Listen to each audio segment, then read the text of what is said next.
All right, guys, it's time to talk about the cement gray Air Jordan 3. And no, I'm not talking about the white cements. No, I'm not talking about the black cements. I'm talking about the new cement grays. No confusion whatsoever.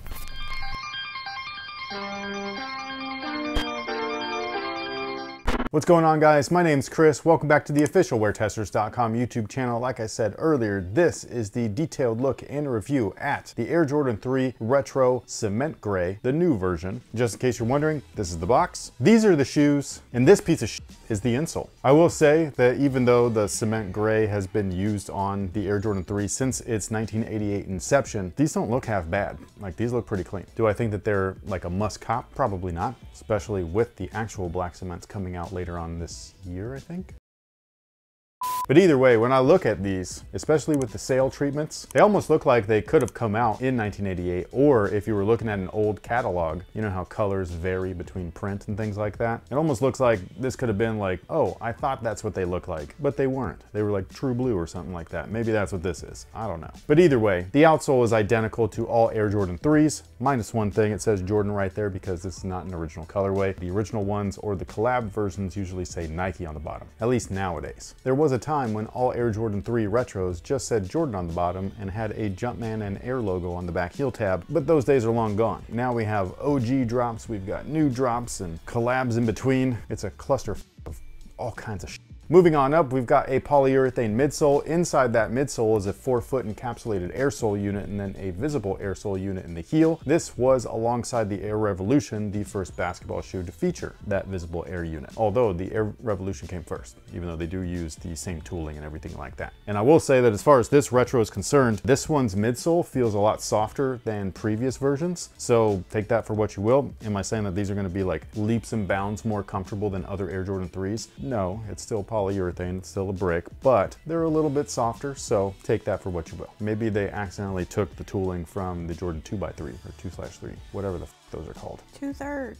Maybe. The midsole itself is where you do see that cement gray treatment, along with the sale, obviously. So you've got that pre-age or pre-vintage look, and then you've got the cement gray right there on the midsole. The original Air Jordan 3s that do feature the cement gray, so the reason why they're called cement gray is because of the elephant print typically. So the white cement and the black cement are both just simple white and black shoes with red hits, but the elephant print features are cement gray. If we're talking about the black cements, that also includes the tongue area. So that's why they are called cements, black cement, white cement.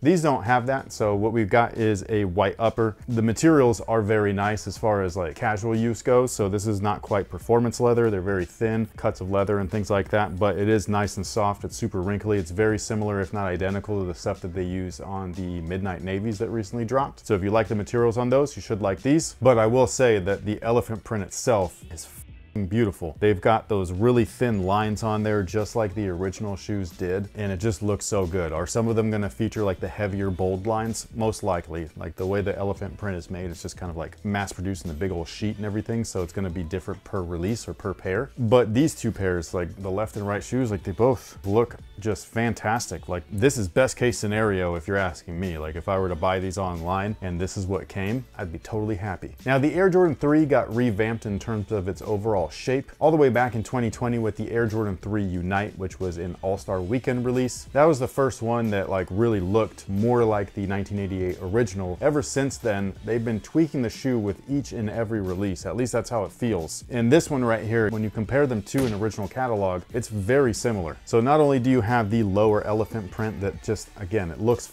amazing, but you do have the die cut lines at the toe, both panels by the way. So one at the tip of the toe and then one at the base of the lace. And again, those are die cut marks. So I know that a lot of people consider like that like an indicator as far as like, oh, that's a fake shoe. That's an old thing. That's from the 90s. That's from my era. The reason why those were on fakes is because they were mimicking the real thing. With the real thing, you have little like die cut, basically pieces that you stamp the materials out of, like the rolls of leather. And then those die cut marks are your guidelines so that you know where to line line everything up and make sure that the upper is straight and that every panel is placed perfectly, and so on and so forth. Now at the mid panel where you see the plastic eye stays, they use more elephant print on that little panel there. The majority of the colorways of the Air Jordan 3 don't actually have that, but one original colorway did. It was known as the True Blue 3s. So when you see something like that done, that's kind of what it's pointing to. It's using that overall True Blue 3 style of color blocking. The internal padding around the collar is still very thin, but it does feel good. So again, the way that they made everything just makes it feel like a 1988 version of the shoe. Seeing this and feeling it and looking at it in hand really does get me excited for the upcoming black cements. And I think that because of that, again, this is just going to be like a shoe that when you get these on clearance, that's when you get them. You know what I'm saying? Like, it's not going to be a, oh, I need it now for retail. This is a wait until they drop heavily in price and then I'll grab them.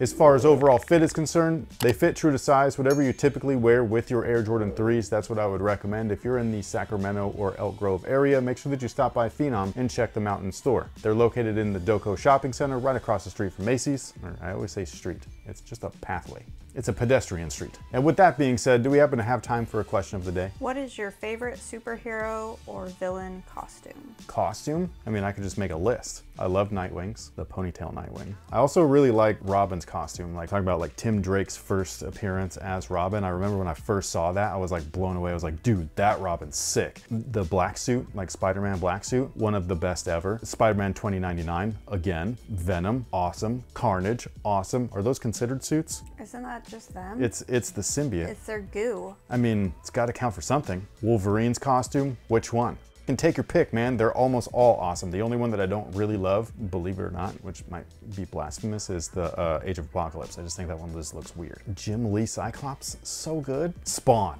Oh, what a good one. That was a wow factor. Like, just seeing issue 1 on the shelf was a big, like, what is that? That's so cool. I love Angel's costume. The one, well, first off, Archangel's costume, super clean. But I also really love just the Angel costume. I'm not talking about like the original, like the yellow and blue one. I'm talking about the one where it's like white in the center. He's got 2 versions, one's red, one's blue, both of which, oh, perfection. Gambit's costume, so good. Even the head thing. Woo, I'm about to make a name for myself here.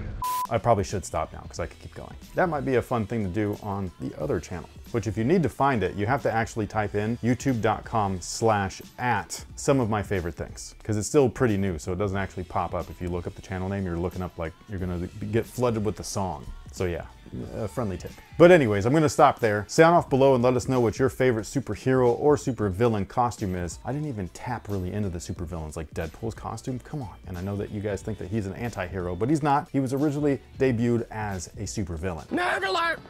What?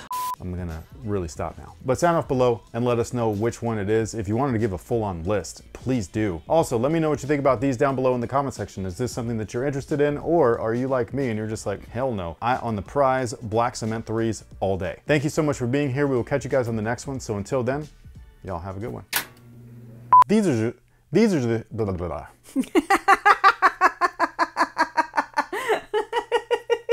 Ooh, ooh. These are the shoes. Can you understand me? You sound like a drill gun. Ooh.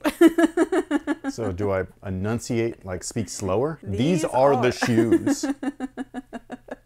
That's not how YouTubers do things. If they have a problem with the speed, they can speed you up. Ah, I'm sure they do.